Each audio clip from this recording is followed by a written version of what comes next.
नमस्कार। आकाशवाणी से समाचार संध्या के साथ मैं विशाल शर्मा।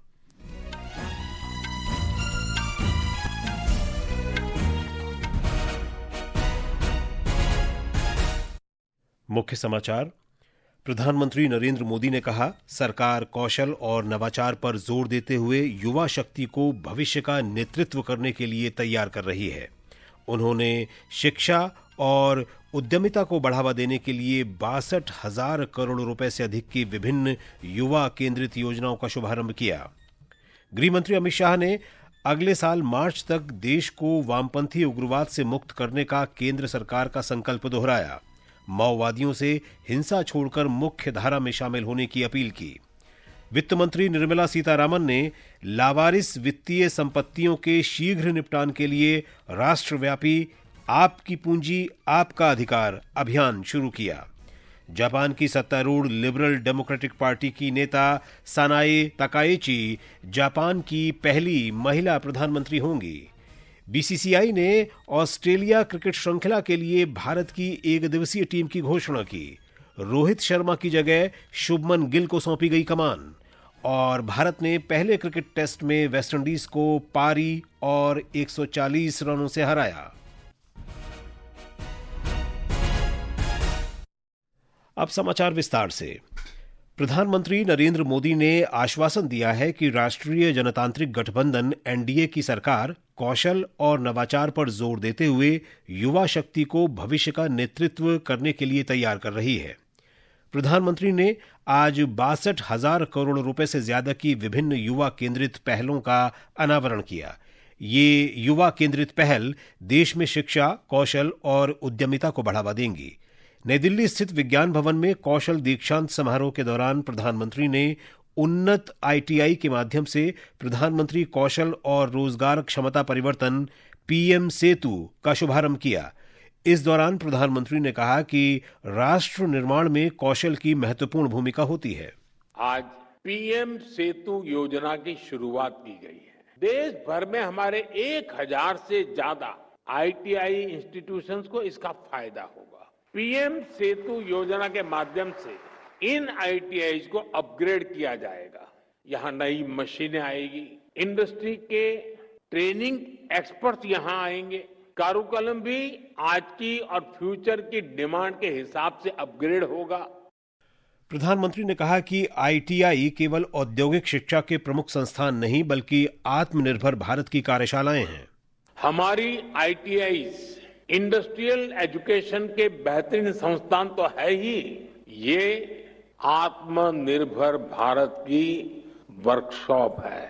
साल 2014 तक हमारे देश में 10,000 आईटीआई बनी थी, लेकिन बीते एक दशक में करीब 5,000 नई आईटीआई देश में बनाई गई है। श्री मोदी ने इस अवसर पर 34 राज्यों और केंद्र शासित प्रदेशों के 400 नवोदय विद्यालयों और 200 एकलव्य मॉडल आवासीय विद्यालयों में स्थापित 1200 व्यावसायिक कौशल प्रयोगशालाओं का भी उद्घाटन किया। गृहमंत्री अमित शाह ने अगले वर्ष 31 मार्च तक देश को नक्सल समस्या से मुक्त करने के केंद्र सरकार के संकल्प को दोहराते हुए नक्सलियों से अपील की है कि वे हथियार छोड़कर समाज की मुख्यधारा में शामिल हो जाएं। आज छत्तीसगढ़ के जगदलपुर में बस्तर दशहरा लोकोत्सव में श्री शाह ने कहा कि जो नक्सली हथियारबंद संघर्ष जारी रखेंगे उन्हें सुरक्षा बल कड़ा जवाब देंगे।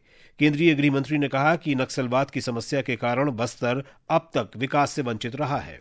मैं आज मोदी जी की ओर से आपको भरोसा दिलाना चाहता हूं कि 31 मार्च 2026 के बाद ये नक्सलवादी आपके विकास को नहीं रोक पाएंगे। 2026 मार्च के पहले इस समस्या से हमारा बस्तर मुक्त हो जाएगा। गृह मंत्री अमित शाह ने आज गोवा के तालेगांव स्थित doctor Shyama Prasad Mukherjee indoor stadium में आयोजित एक समारोह में राज्य सरकार के प्रमुख कल्याणकारी कार्यक्रम माझे घर योजना का शुभारंभ किया। उन्होंने 2,452 करोड़ रुपए से अधिक की परियोजनाओं का भी उद्घाटन किया। अपने संबोधन में श्री शाह ने कहा कि माझे घर योजना संवेदनशील सरकार की पहचान है और सुधारों के प्रति तत्परता दर्शाती है। गोवा के नागरिकों के अपने मकान का अधिकार देना और कल से वो कह पाएंगे कि ये घर, ये माझा घर है, ये बहुत बड़े एक प्रकार से एम्पावरमेंट की निशानी है। इसका उद्देश्य राज्य की लगभग आधी आबादी को स्थायी और कानूनी आवास प्रदान करना है। ये समाचार आकाशवाणी से प्रसारित किए जा रहे हैं। ताज़ा समाचार जानने के लिए आप हमारे social media handle x@AIR News Hindi को फॉलो कर सकते हैं। समाचार संध्या में आपका फिर स्वागत है। वित्त मंत्री निर्मला सीतारामन ने आज गुजरात के गांधीनगर से राष्ट्रव्यापी आपकी पूंजी आपका अधिकार अभियान की शुरुआत की। इस अभियान का उद्देश्य वित्तीय प्रणाली के विभिन्न क्षेत्रों में पड़ी लावारिस वित्तीय संपत्तियों का शीघ्र निपटान सुनिश्चित करना है। वित्त मंत्री ने कहा कि यह अभियान लावारिस जमा राशियों की उनके वैध दावेदारों को उचित वापसी सुनिश्चित करेगा। लोग उस रास्ते से नहीं जाना चाहते जिस रास्ते से उन्हें जाना पड़ता है। बैंक आज उनके दरवाजे पर आता है। हमारे पास 3 साल हैं। आप जागरूकता पैदा करने के लिए यहाँ आए। आप हम तक पहुँच सकते हैं और आपके अघोषित धन जो बैंक या LIC या सेबी के पास देखभाल योग्य स्थिति में पड़ा है, उसको वापस दिलाने के लिए कार्रवाई की जाएगी। प्रधानमंत्री नरेंद्र मोदी द्वारा घोषित और पिछले महीने की 22 तारीख को शुरू हुआ GST बचत उत्सव समाज के सभी वर्गों को लाभ पहुंचा रहा है।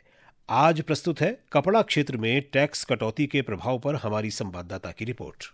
आम आदमी को बड़ा लाभ पहुंचाने के लिए सरकार ने कपड़ा उद्योग पर GST कम कर दिया है। नए GST सुधारों के तहत मानव निर्मित रेशों पर कर की दर 18% से घटाकर 5% कर दी गई है। इसी प्रकार मानव निर्मित धागों पर भी GST 12% से घटाकर 5% कर दिया गया है, जिससे परिवारों को आर्थिक राहत मिलेगी। इसके साथ ही 2500 रुपए प्रति पीस तक की लागत वाले रेडीमेड कपड़ों पर भी GST घटाकर 5% कर दिया गया है, जिससे फैशन किफायती होगा और मांग में वृद्धि आएगी। कपड़ा क्षेत्र में इस महत्वपूर्ण कदम से लागत कम होने, मांग बढ़ने और निर्यात को बढ़ावा मिलने की उम्मीद है। GST 2.0 के तहत यह युक्तिकरण मध्यम वर्ग और निम्न आय वर्ग के परिवारों के लिए भारतीय परिधानों को किफायती बना देगा। यह निर्णय वैश्विक बाजारों में निर्यात प्रतिस्पर्धा को बढ़ाएगा और भारत के वैश्विक कपड़ा केंद्र बनने की महत्वाकांक्षा को बल देगा। रोहन के साथ नितिका गुप्ता, आकाशवाणी समाचार, नई दिल्ली।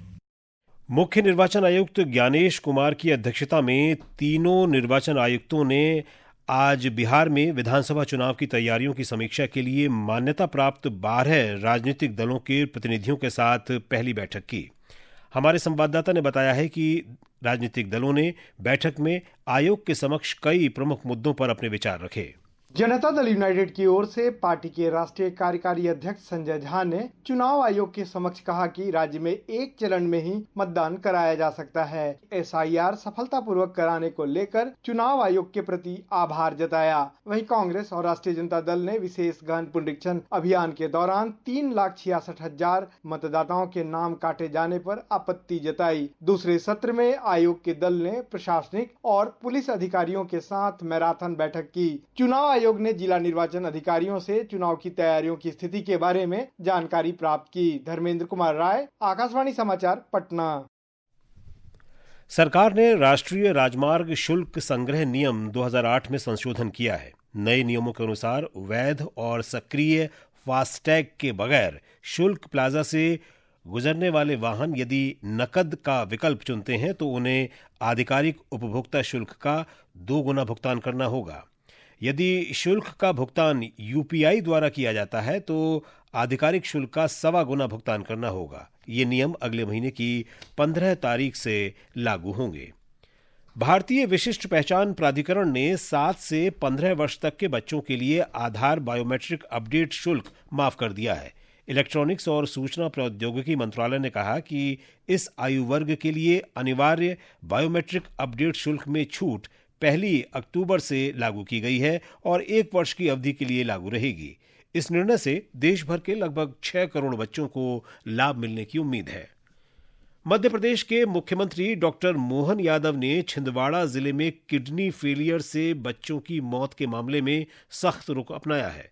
हमारे संवाददाता ने बताया है कि मुख्यमंत्री ने पूरे प्रदेश में कोल्ड्रिफ कफ सिरप की बिक्री पर प्रतिबंध लगाने की घोषणा की है। छिंदवाड़ा जिले में पिछले 30 दिनों में किडनी फेलियर से 9 बच्चों की मौत हो चुकी है। तमिलनाडु सरकार की जांच रिपोर्ट में कोल्ड्रिप सिरप के नमूने में 48.6% डाईथाइलिन ग्लाइकॉल एक जहरीला रसायन पाया गया है। इसके आधार पर नियंत्रक खाद्य एवं औषधि प्रशासन मध्य प्रदेश ने आदेश जारी कर इस दवा की बिक्री और वितरण पर पूरी तरह प्रतिबंध लगा दिया है। मुख्यमंत्री डॉक्टर मोहन यादव ने मृतकों के परिजनों को 4-4 लाख रुपए की आर्थिक सहायता देने और बीमार बच्चों का पूरा इलाज राज्य सरकार द्वारा कराए जाने की घोषणा की है। विपिन मिश्रा, आकाशवाणी समाचार, भोपाल। ये समाचार हमारी वेबसाइट www.newsonair.gov.in और हमारे न्यूज ऑन एआईआर ऐप पर भी उपलब्ध हैं। सनाए ताकाइची को आज जापान की सत्तारूढ़ लिबरल डेमोक्रेटिक पार्टी का नेता चुन लिया गया। वे 15 अक्टूबर को जापान की पहली महिला प्रधानमंत्री बनने वाली हैं। जापान की पूर्व आर्थिक सुरक्षा मंत्री ताकाइची ने कृषि मंत्री शिंजिरो कोइजुमी को दूसरे दौर के चुनाव में हराया है। पिछले महीने प्रधानमंत्री शिगेरू इशिबा के इस्तीफे के बाद ये चुनाव हुआ था। ब्रिटिश प्रधानमंत्री कीर स्टारमर इस महीने की 8 तारीख से 2 दिन की भारत यात्रा पर आएंगे। ये प्रधानमंत्री स्टारमर की भारत की पहली आधिकारिक यात्रा होगी। विदेश मंत्रालय ने बताया कि 9 अक्टूबर को मुंबई में श्री स्टारमर और प्रधानमंत्री नरेंद्र मोदी विजन 2035 के अनुरूप भारत ब्रिटिश व्यापक रणनीतिक साझेदारी के विविध पहलुओं में प्रगति का जायजा लेंगे। गाजा की नागरिक सुरक्षा एजेंसी ने बताया है कि पिछले 12 घंटों में गाजा में इजराइल के हमलों में 20 लोग मारे गए हैं। वहीं अमेरिका के राष्ट्रपति डोनाल्ड ट्रंप ने इजराइल से बमबारी रोकने को कहा था। हमास और इजराइल दोनों ने ट्रंप के प्रस्ताव के पहले चरण को आगे बढ़ाने की इच्छा जताई थी। इसके बावजूद इजराइल ने शनिवार रात तक अपना सैन्य अभियान जारी रखा। इजराइल के सुरक्षा बलों और प्रधानमंत्री कार्यालय दोनों ने आज कहा कि वे ट्रंप के प्रस्ताव की तैयारी कर रहे हैं, जिसमें हमास द्वारा बंधक बनाए गए लोगों की रिहाई भी शामिल है। भारतीय तटरक्षक बल ने आज पुदुचेरी के कराईकल में 8 अदम्य श्रेणी के तीव्र गश्ती पोतों में से दूसरे पोत अक्षर का जलावतरण किया। 51 मीटर लंबा ये तीव्र गश्ती पोत 60% से अधिक स्वदेशी सामग्री से डिजाइन किया गया है। सीमा सड़क संगठन बीआरओ की हिमांक परियोजना ने लद्दाख में समुद्र तल से 19,400 फीट ऊपर मिगला दर्रे पर दुनिया की सबसे ऊंची मोटर योग्य सड़क का निर्माण करके अपने ही गिनीज वर्ल्ड रिकॉर्ड को पीछे छोड़ दिया है। इसने 2021 में उमलिंग ला में बनाए गए पिछले रिकॉर्ड को तोड़ा है। मौसम विभाग ने आज उत्तरी बिहार और पूर्वी उत्तर प्रदेश में भारी बारिश का अनुमान व्यक्त किया है। ये स्थिति कल तक उप हिमालयी पश्चिम बंगाल और सिक्किम में भी बने रहने की संभावना है। जम्मू कश्मीर, लद्दाख, पश्चिमी राजस्थान, हिमाचल प्रदेश और पंजाब में कल तेज बारिश की संभावना है। विभाग ने कल दिल्ली एनसीआर में 50 किलोमीटर प्रति घंटे की रफ्तार से तेज हवाएं चलने के साथ तूफान आने की संभावना व्यक्त की है। जम्मू कश्मीर में खराब मौसम के कारण श्री माता वैष्णो देवी यात्रा कल से 7 अक्टूबर तक स्थगित रहेगी। ये निर्णय तीर्थयात्रियों की सुरक्षा और स्वास्थ्य को ध्यान में रखते हुए लिया गया है। और अब बात खेलों की। भारतीय क्रिकेट कंट्रोल बोर्ड बीसीसीआई ने ऑस्ट्रेलिया क्रिकेट श्रृंखला के लिए भारतीय टीम का ऐलान कर दिया है। रोहित शर्मा की जगह शुभमन गिल एक दिवसीय टीम के कप्तान बनाए गए हैं। वहीं सूर्य कुमार यादव T20 टीम का जिम्मा संभालेंगे। भारत ने वेस्टइंडीज के साथ अहमदाबाद में खेले गए पहले टेस्ट मैच को तीसरे ही दिन आज पारी और 140 रन से अपने नाम कर लिया। इसी के साथ मेजबान टीम ने 2 मैचों की श्रृंखला में 1-0 की बढ़त बना ली है। और अब अंत में मुख्य समाचार एक बार फिर। प्रधानमंत्री नरेंद्र मोदी ने कहा, सरकार कौशल और नवाचार पर जोर देते हुए युवा शक्ति को भविष्य का नेतृत्व करने के लिए तैयार कर रही है। प्रधानमंत्री ने शिक्षा और उद्यमिता को बढ़ावा देने के लिए 62,000 करोड़ रुपए से अधिक की विभिन्न युवा केंद्रित योजनाओं का शुभारंभ किया। गृहमंत्री अमित शाह ने अगले साल मार्च तक देश को वामपंथी उग्रवाद से मुक्त करने का केंद्र सरकार का संकल्प दोहराया। वित्त मंत्री निर्मला सीतारामन ने लावारिस वित्तीय संपत्तियों के शीघ्र निपटान के लिए राष्ट्रव्यापी आपकी पूंजी आपका अधिकार अभियान शुरू किया। बीसीसीआई ने ऑस्ट्रेलिया क्रिकेट श्रृंखला के लिए भारत की एक दिवसीय टीम की घोषणा की। रोहित शर्मा की जगह शुभमन गिल को सौंपी गई कमान। इसके साथ ही समाचार संध्या का ये अंक समाप्त हुआ। नमस्कार।